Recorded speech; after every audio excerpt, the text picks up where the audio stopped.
I'm Realtor Deb Tomorrow, and this is At Home in Bloomington, brought to you by Karen Russell, Ruoff Home Mortgage. We profile the people, places, and resources that make Bloomington, Bloomington, and help you live your best life. At Home in Bloomington. Hello, and welcome to At Home in Bloomington. I'm your host, Realtor Deb Tomorrow, joined as usual by the lovely Miss Karen Russell, best time lender in the state of Indiana. Hey, Deb. How are you? I'm good. So you were just mentioning that you have to go home and get your son and take him to a meeting, which is not where he wants to be on this gorgeous, sunny, feels like spring is finally here. Yeah, that's correct. Yeah. Because he knew today when he left for school that it was going to be nice this afternoon. And I thought nice meaning like 50s. And I'm pretty sure it's higher, like it's almost 70 right now. Yeah. So yeah, we're recording this on March 28th, 2019. If you're listening sometime in the future, know that was a beautiful day. Beautiful day. And that I had a conversation with our guest, who is male, about needing to get my feet in shape for sandals. He seemed on board, so that's cool. Maybe he has to do the same. We don't know. I haven't met I do him. know, because I had that conversation with him. But we're not going to go there, because that would be really probably crossing a line. All right. So let's just get into it. So today's guest, it's an organization that I have been thinking about having on the show for quite some time.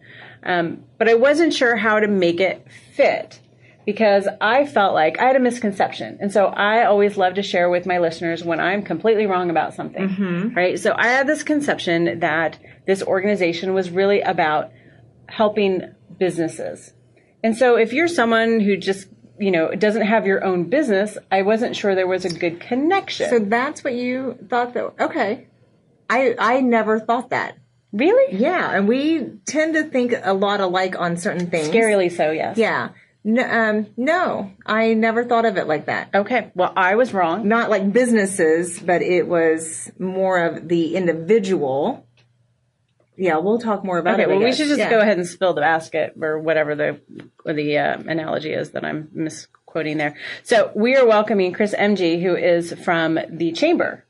And I always thought that the Chamber was about, and I guess maybe that's just my perspective of kind of being an entrepreneur, that my perspective of the Chamber is helping businesses make connections and get exposure and grow their businesses and become stronger businesses. And so I thought, just the normal everyday person who, goes to work 9 to 5 doesn't have much to benefit from the Chamber, and I'm totally wrong on that. Well, and I would agree with that assessment. Like the Chamber in itself, like that's how I would define that too. Like helping businesses and networking and connecting different businesses together. And I was thinking when we get into a topic that our guest will cover, to me, that was my focus, was just that's the individual. Right. Yeah. So here's the thing. I think people, or me, we'll just say me, didn't realize that the Chamber is much more than just the networking and helping small businesses and helping the economic climate in the community. They have all these other things. So what we're talking about today are kind of all the other things. Okay. And that's what's really exciting. So the first thing, we've actually got a couple of things that we're going to talk about, but the first one we're going to talk about is the Young Professionals Group, which I think is amazing. So welcome, Chris. Thank you for joining us today. Deb, Karen, thank you for having me. So tell us what's exactly your title. It is Manager of Talent and Education. So I manage talent, which is always fun to do. Right. And so what's your day-to-day? What are the kinds of things that you're doing? Well, being that I work at the Greater Bloomington Chamber of Commerce, it is a lot of events. It's somewhere right around 100 events a year that sort of vary. So what I do a lot of is, at least with the young professionals, YPB, Young Professionals of Bloomington, is sort of plan our monthly meetings. We usually have, our events would usually have about 2 a month. Mm-hmm. So, for instance, we're doing a Tuesday, April 30th volunteer fair at the Dimension Mill. Okay. We had Pat East as a guest. Yeah, just a few weeks ago. Fabulous. He's a great talent. Mm-hmm. And so I'm kind of working on getting nonprofits in there and just deciding how we want to go about with food, beverages, and sort of little twists on a volunteer fair, which I don't want to give away quite yet. Okay. So let's talk about this Young Professionals Bloomington, because it actually started about 8 years ago. That is correct, yes. And it was HYPE, helping young professionals excel with the crazy spelling. Yes, if anybody's seen that.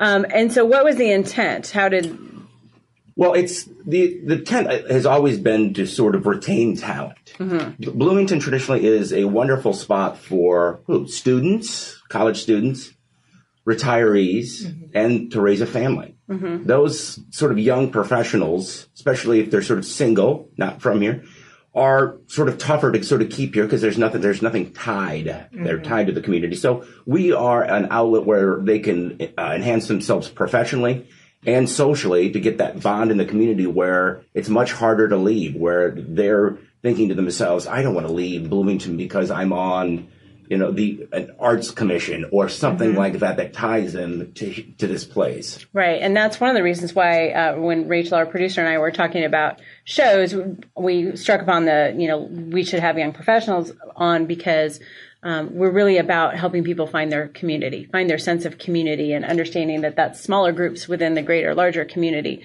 We hear a lot that it is that range. I hear it from the dating perspective. When you find people, they're like, how do you meet people? You can't go to the bars, right? Because they're all college students. And so, how do you meet people that are your own age in that mid-20s to, mid-30s kind of range. And so this is a great organization. So tell us in order to be a member, what do you have to do? You do not have to be a Chamber of Commerce member like you would for any other of our events. Sure. We are a membership organization, but for the Young Professionals of Bloomington, we allow anybody. So it's a matter of just going to our website, signing up for a newsletter, going to Facebook page, and seeing what we have coming up next and showing up, really registering mm-hmm. on our website. But it's, just a matter of showing up. So it's kind of our outreach to the entire young professional community, awesome. not just members. And are there fees for these events? All of them tend to be free except for our lunches, which we just cover the price of food. Sure. So our luncheon, the 9th of April, which is how to be a board member, that would be $13 for the taco bar. Gotcha. And that is at El Ranchero West. Very nice. Can't go wrong with a taco bar. No, you cannot. And what's the age range? Is there restrictions? We have sometimes people just kind of, based on the topic, just wanting to come in. Oh, okay. So it's aimed at that. And then our volunteer fair, this is a community event we're doing with the city of Bloomington mm-hmm. Volunteer Network. Okay. So we want the entire community to be there. It's important to get them all involved and to make sure as much as we're sort of catering to the young professionals, we're also getting them a chance to sort of network, mingle with some of the sort of veterans of the community as well. Gotcha. So if I have a good skincare system and look younger than I actually am, I could probably weasel my way in. Well, Karen and Deb, I think you would get away with more easily than you think. Well, I was just thinking, before we started recording, we were talking about when this group first started 8 years ago, and I remember there was that age.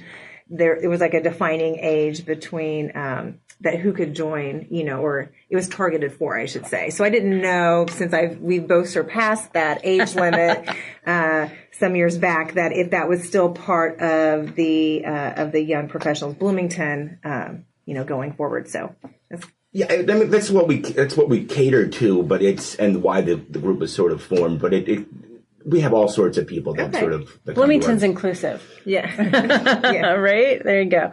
And so what used to be Hype, yes, and then you've made a kind of a branding change a little bit in January of this year to Young Professionals Bloomington. Do we call it YPB? Or yes, okay. YPB is, and if you're doing a hashtag, YPB Bloomington is the hashtag for all your social media needs. Gotcha. And what brought about the change? Well, it's kind of also with the Young Professionals Bloomington Steering Committee, which wanted to kind of more formalize their role and what they do. So there's about 15 members of the steering committee, which has a more formalized role, and they have subcommittees. There is my favorite is the adulting, which we put on events for, we did a financial wellness event. I love it. Or you would love this one, owning your first home. Yes. So, yes. Yeah.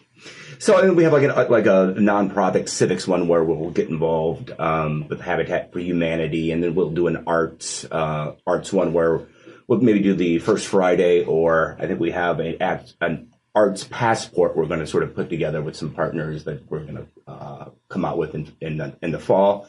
And then let's see, what am I'm missing? Seasonal is the other one. So and so they all have little subcommittees that put on these events year, and we sort of put them all sort of lined up for the year and see which ones we want to do. And that's about 22 events that Wow. yeah. That's awesome. I know that this has nothing to do with anything, but hey, it's my show, right? So I'll talk about whatever I want. When I was living in Indianapolis before I moved back down here, and I was, probably around 30, 31, kind of in that age range, and trying to figure out like how to meet people and how to make friends that aren't necessarily work related, but and I found a group up there called the Indianapolis Ambassadors, and it had monthly meetings, and then they also provided a lot of volunteer opportunities. So they provided the volunteers that like they would need for different gala events, benefit events, things like that. I did a lot of volunteering at the Children's Museum, which was kind of fun too. But then we had social events as well. And it was that same kind of young professional vibe that I still have good friends that I made, in that short time that I was doing that. And so that sort of thing is so important. Even if you're like me and I'm not that social, Karen knows how much I go out, which is never. But that really is important for that quality of life. I think it is too, because I remember, starting out in Bloomington, because like Christopher said, I came here for school, and then you either leave after that or attend IU or, but I ended up staying and finding, getting a job. But then a lot of times, in the workplace back then, your age is like, oh, what do you know? You're the young one that's just started. And it was kind of like, I may be able to bring some things to the table. So it was nice to be able to connect with other people my age who were also starting to say, hey, I'm going to make Bloomington my home. I went to school here. I love it so much that I'm going to stick around. And I want to be sure that I can fit and connect with people my own age, and then maybe take that back to my workplace back then and say, hey, this is what I can offer as a young professional. Right. So there was another project that you were involved in. I don't know if it was the past year or it's been recently, that talks about talent retention and quality of place, and really attracting that workforce in a way that we haven't really tried to do in the past. And that really kind of directly relates to what you're trying to do with the YPB. Yeah, it was Monroe Quality of Place and Workforce Attraction, and this was led by the Community Foundation of Monroe County and the Bloomington Economic Development Corporation, the EDC, and I was part of a 30 member team, and I was part of the engagement. It sort of looked at workplace attraction and what are some of the assets we have here and what are some of the needs. And doing focus groups with young professionals, you get sort of a sense of some of the barriers they have in town as far as sort of getting themselves acclimated and how that takes about a year. And thinking about my role, especially when people just first move here or just first transitioning out of college, and sort of getting them acclimated with the community where they're able to sort of maneuver within trying to get on boards, some of the great places we have here, the wonderful volunteer opportunities where navigating that on their own can be very difficult and very lonely experience if you're just doing it on your own. So it really got a sense of what we need to do as a YPB group here to sort of cater to people who are new to the community. Maybe their spouse moved here, and making sure that they love this place as much as I do, which is one reason why I love my job, is I get to show off Bloomington, why I love living here. Yeah, that's why we love to do the show. So what are the kinds of professionals that you have as your members of YPB? Yeah, and we have a kind of a traditional one, which is what you would think we would have, which are people from financial firms, real estate agencies, Cook, medical, IU. So they're very professional in the traditional sense. One of the areas we want to sort of venture into is an entrepreneur, person working from home. Yeah, that traditionally do not come to our events. Either do a lot of the artists or those in the arts community tend not to come to our events as well. I mean, not to say, again, not at all, but this is demographics we want to expand to beyond that sort of traditional base of YPBers that do attend. Do you feel like that's sort of a misconception of the group, that that it's a networking group, and so you have to be, a nurse maybe isn't necessarily looking to network in the traditional sense of I network so that I can meet people to grow my business? Well, and that's why all of our events are very different. So we'll have networking events, but we also had a building resiliency luncheon, which is very much a workshop. Yeah. That's self-help, or one of the financial wellness ones we talked about is for adulting, where you want to get something out of the topic itself. And then we have a morning speed networking, morning buzz that we might do that is very much geared to people who want to network and meet as many people as possible. Sure.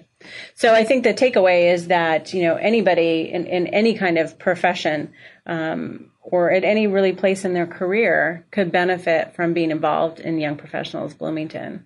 And I definitely want to encourage people to take advantage of that resource that's out there, because I think that that's really, really key. Yeah, and absolutely. I mean, you touched on something that a previous guest had also talked about, which was people come to Bloomington and they may not buy our local art here. Like the people that live here or reside here, they may purchase their art elsewhere, bigger cities and things.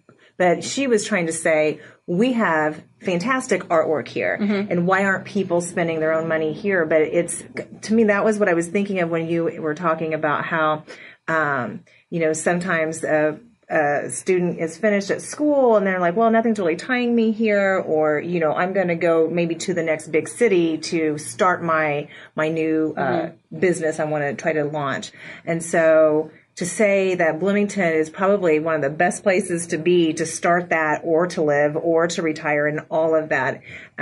Anyways, but that's what I was thinking when you were talking about that earlier. Yeah, that's Abby Gitlitz from the Bloomington Creative Glass Center that was talking about that. Yeah, that people, we were talking about going to the greatest museums in the world, and yet we don't go to the Mathers Museum that's here in town, or that people in Bloomington are very worldly, right? But we're not always really focused on what's here locally that and we taking have full advantage. It happens in a lot of communities. You don't go to the places you live, right?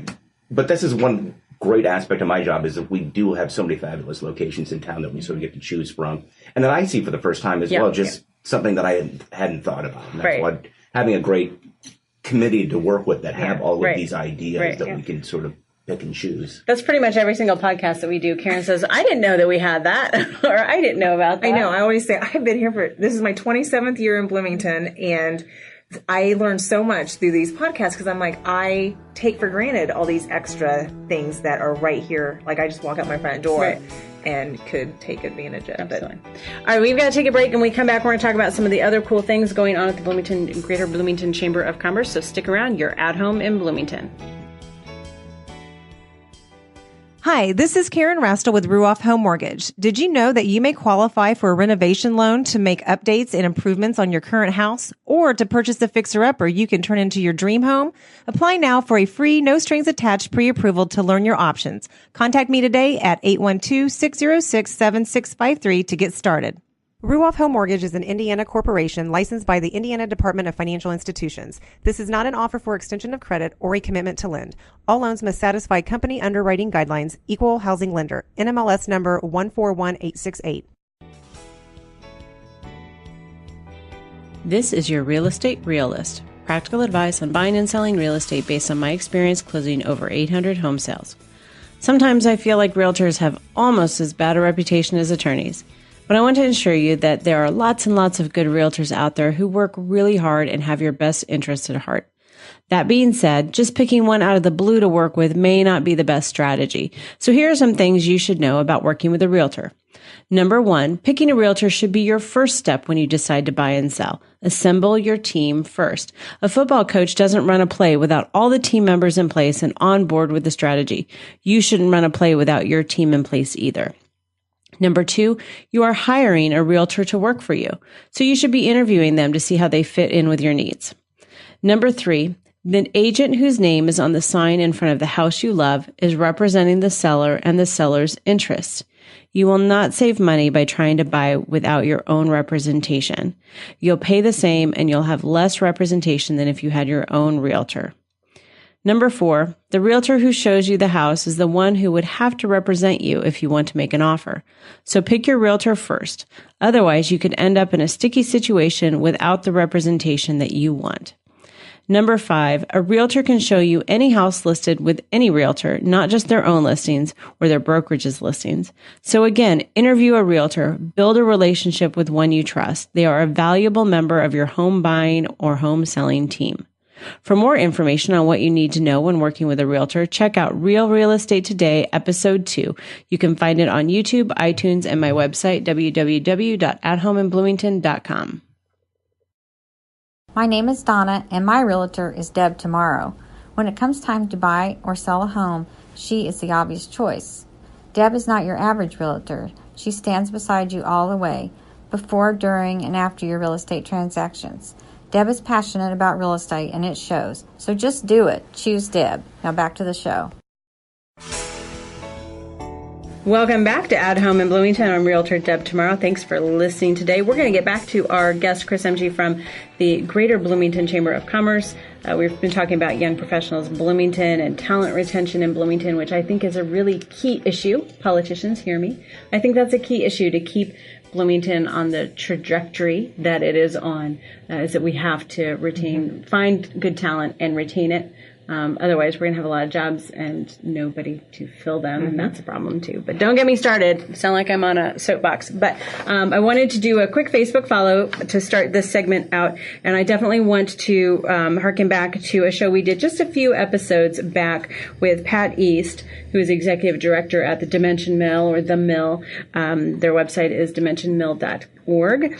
And you can find them on Facebook under Dimension Mill as well. But they are sort of the anchor, I'm going to call it, in the trades district, which is being developed. And they've got great co-work space as well as great events and space that anybody really can use and be involved in. And they're another great way that the city of Bloomington is helping create communities for anybody, whether you're an entrepreneur or you've got a more traditional job, but creating communities and helping you find your place. And I think it's a really cool thing. So check them out if you're not following them, because like I said, they do have a lot of events and activities that anybody can take part in. And we still haven't gotten you into there to see the facility. I haven't seen, no, but I was having dinner at Upland shortly after that. And of course, then I saw it. Right. Like, it stood out, like, because I was saying, when we were doing the show, she's like, I don't really know where that is. Where is that? I missed that. Because I knew, And there it is. There it is. Yep, I saw it. Absolutely. Awesome. All right. So getting back to Chris and all the things going on with the chamber, I want to talk about another initiative that you're in charge of beyond the young professionals, which is the Franklin Initiative. I know there might be a different name for it, but it's the Franklin Initiative. I know FI, so it's Ben after Ben Franklin. Yes. And I know one of the things I was going through your website about the Franklin Initiative, and one of the quotes, there were several quotes from Ben Franklin on there, but one of them was, tell me and I forget, teach me and I remember, involve me and I learn. And I thought, oh, I need to take that to heart with, some of the things that I'm doing. So tell us some of the things that the Franklin Initiative is offering. Well, what its goal is to really get the students career oriented and doing that at an early age and thinking about what they might want to do and sort of get some interest and some passion, and getting them exposed to people with a great passion for what they do is one of the key things in there. Mm-hmm. And part of that is them seeing space, Catalan, for instance, and just looking at what amazing scientific discoveries are happening there and sort of showing that space to middle schoolers. And then it's also just getting them like in front of speakers that are, interested in topics that in areas or disciplines that they are. We do a speakers bureau every month at Edgewood High School. It'll be medical, engineering. Basically, each month have a different one, and you find people who really want to wake up at 7:30 on a Monday and talk about their career. And really do it enthusiastically, and that takes some great commitment. And we get 25, 30 students sign up. So the kids come before school? Correct. Wow, that's some dedication. It leaks about 15 minutes into first period, I think. So, but yeah, they show up and enjoy, ask some good questions. So that's a lot of what we do. And then I think we're going to talk about our anchor store, as I call it, which is the reality store, which we do for 8th and I think 7th grade. Edgewood does 7th grade, but Monroe County does 8th. And that is the financial literacy piece, which is if you haven't volunteered for it, it is a fabulous, fabulous fun time. It takes 50 volunteers to do this, but we juxtapose these 7th or 8th graders as 28-year-olds. Maybe married, maybe have children, maybe divorced, and then based on they all get a story, basically, right? Yes, they get a story, and based on their GPA, they get to pick a career, and they have to make financial decisions on where they live, medical insurance, clothing, and for a month just to see where and how long and how far that money can go. And sometimes they have some difficult questions of getting a second job, trading off that fancy car that they wanted in order to just make ends meet. Right. So they're going around. I've never been there. I've read a little bit about it. So the volunteers are sort of manning tables. And so is somebody like the insurance agent kind of thing. And so you have to go and visit the insurance agent. Have you done it, Karen? Oh, yeah. I've done it. I haven't here of recent, but I always try to sign up for the banker role. So they have to come to the table because some of them may need to get a car loan and you can get a bus pass. I mean, they have these choices, but it's great because the kids do go around to the majority of all the stations or the tables because they're trying to see if their budget will allow them to have. A lot of these were basic necessities. I mean, we're not talking night out to the movies kind of thing or whatever. We're talking groceries, transportation, housing, medical insurance, things like that. So it's some kids are devastated. They're like, wait a minute, I need to go and figure out what to do. They have kids to take care of. Child care is the worst. And to be honest, ladies, we don't actually use the full price of child care because it would be too depressing. Oh my gosh, right? You've got to give them some hope. I definitely think it's a wake up. So what happens? They come up to your table if you're the banker and they're like, I need a car. And then they're keeping a running. It's like a check register. And I know everyone here laughs at me. I still keep a check register or a spreadsheet of some sort. But anyway, they have what their income is, and then as they go to different places, they are deducting what they just spent, whether it's rent or they bought a house or whatever. So when they get up to the next station, I say, well, what are you wanting to have, but what can you afford and things like that. And we kind of take a look. I probably take it another step, and just say, you might want to reconsider some of the other previous choices because, depending on what table I was working at, because medical insurance, if you've got 3 kids and you're single, that's going to that's going to take priority over that sports car. And then you have a list of if they want a Lexus, it's going to be this much, and if they want a Beater. It's kind of broad. It's broad that they can choose, but it's great. But some kids, they do kind of. I've seen some kids in their faces. They take away okay, I need to. There's correlation between your grades and what you're going to earn. Right. So. And you do this at every middle school in the county. Yes. In the county. And do all of the students in that grade go through it? All the students go through it. So it's a full day, 7:30 to 2:30 type of operation. That we have different sessions and 2 to 3 sessions of different volunteers, and some do for the whole day. And it's kind of like the game of life. Right, that's what I was thinking. I remember playing that as a kid. And you just look at, all of those sort of stunned faces, or I didn't know what my parents went through. And, that I didn't know I was that expensive and things like that. So it's really fun. And you get some that, that are surgeons that are really, that the game's really easy when you're making surgeon money. So. Right. Yeah. But are they using their real GPAs? Yes. Oh. Yeah. Wow. Yeah. That can be a little harsh.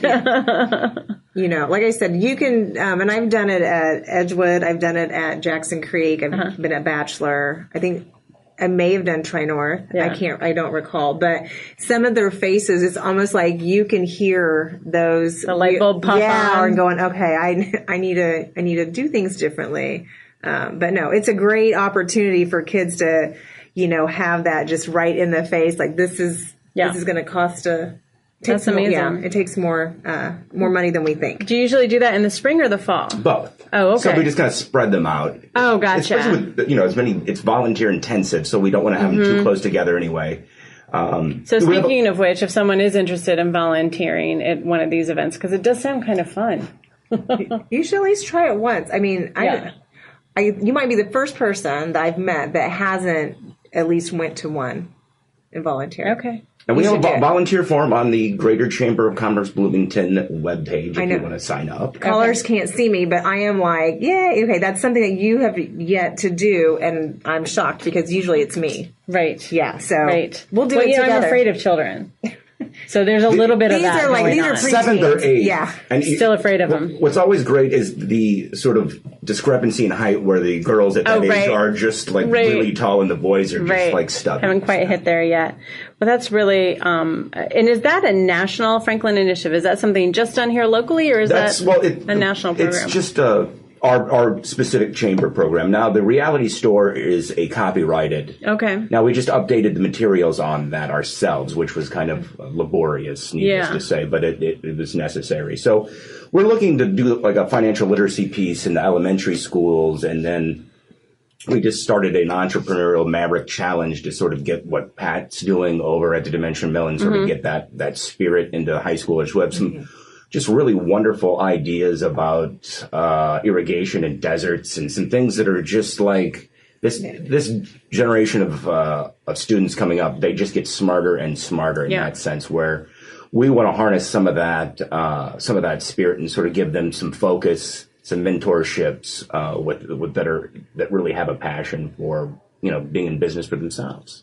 I love that idea. You know, one of the things I've talked with people my age about sometimes is that, some people feel like they didn't get any guidance and they just kind of went to college and they were like, I just got to pick a major. I don't know. I'll just pick this, and never really had any of that, either mentoring or encouragement on what are you going to do. And, you graduate with a degree in chemistry and then you don't know what you're going to do after that. So this, I think, is wonderful in providing, the career development. Just the fact that we have professionals in our area that will take the time out and be energetic, like you said, and come speak to a group of kids about what it is that they do, and really kind of spark that in those kids that say, hey, that's something I want to learn more about. And it's really getting them exposed to some of the employers and opportunities here in our community, which is a big thing. And there's a lot of needs in there. And not everybody needs to go to a 4-year college. Like when the three of us went to university, it was much, much cheaper. Yeah. So you're looking at some other options that don't include possibly a 4-year degree where you can earn much more money than myself.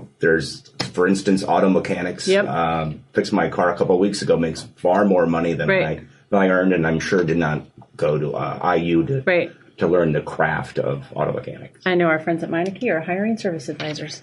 See it on Facebook all the time. I was just thinking about my oldest son. He didn't really know what he wanted to do either. He just assumed that the natural thing to do after high school was to go to college. So he did that at a fee, of course, that we covered the tuition. And then he's like, it's just not for him. And we're like, well, you don't have to go to school. Or at this point in time, it's not for him. Yeah. And, if that's not what you're passionate about. And so, he's still figuring things out. And, but I think that this is great that this is set up so that we can really just enhance our young kids. So, like coming up, we have a job shadowing day where the students give us a list of 3 professions they want to sort of shadow for a 4-hour period in the morning, and it's always fun to see that because we'll have things like marine biology, Air Force mechanic, and then musician. Yeah. So, but it's important then to sort of tie them up with organizations, businesses in the community that really want to help and that are really good exposure to them on that particular career. So that's really what we want to do, is get them exposed to people excited about their careers, some wonderful spaces and some really interesting things where we want to see what their aptitude is and what their interests are and sort of build that into something that they're excited about. Yeah. I remember I must have been maybe 7th or 8th grade.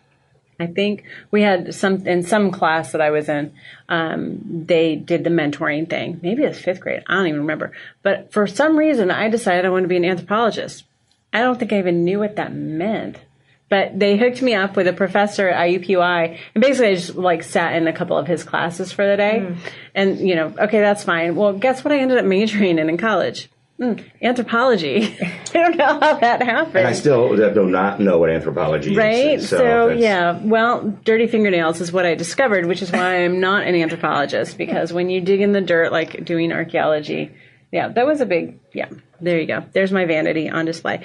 I think it is amazing that the chamber is doing things like this at the school level. I think that's so important, and I want to recognize that work being done because it's, I knew that it was going on. I guess I just never really processed how important that is. That, getting kids excited at an early age about the future and their career and the options and the opportunities and the things that are under their control is what helps keep them in school and helps, get them through whatever education level they want to get to. And, as a membership organization for businesses, this all sort of ties into that sort of economic development business climate where you want good schools, you want them to be producing people excited to have careers in this community, you want to retain professionals. All of that sort of ties into what the chamber is about, which is essentially community and making Bloomington the best community that it can be and that it is. There you go. Perfect. So you've got some programs coming up that we want to make sure that we mention too. One of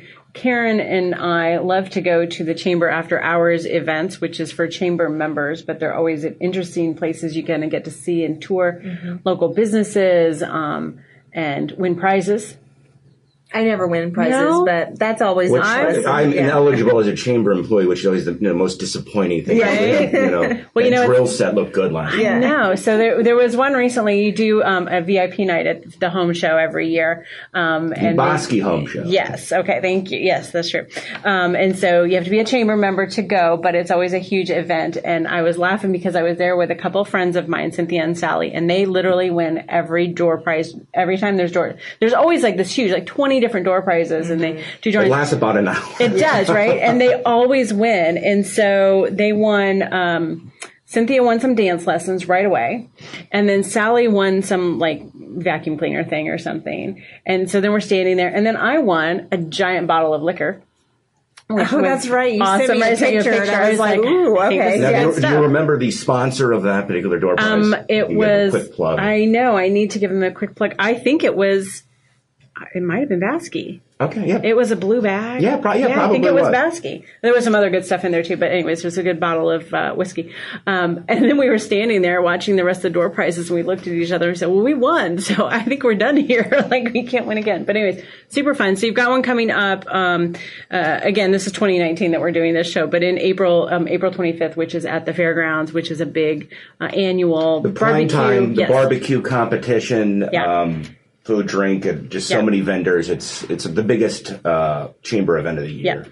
So if you're not a chamber member, go find someone who is and try and be their guest because it's really fun. And they have tables and you can network and meet other chamber members. So those are great events that really anybody, I think probably more people than they think are chamber members, because if you work for an organization that's a chamber member, then you can sort of be And that's one reason we have all this array of different sort of events and programming that we do, which is not just for the owners of those businesses, but for their employees. Right. Like I'm a chamber member through my Remax. Yeah, and that's how we are at Ruoff. Yeah. So I think I don't know what proportion of businesses in Bloomington are chamber members, but it certainly seems like a lot of them. Yeah, I think we're right 870 odd members, but I don't know. Yeah. And those aren't people; those are just businesses. Yeah, no, and I can't think of. So it could be, retaining all of those is full time. You can't recite them in alphabetical order. No, I'm disappointed. And with a list that big, I run into. I didn't know they were a chamber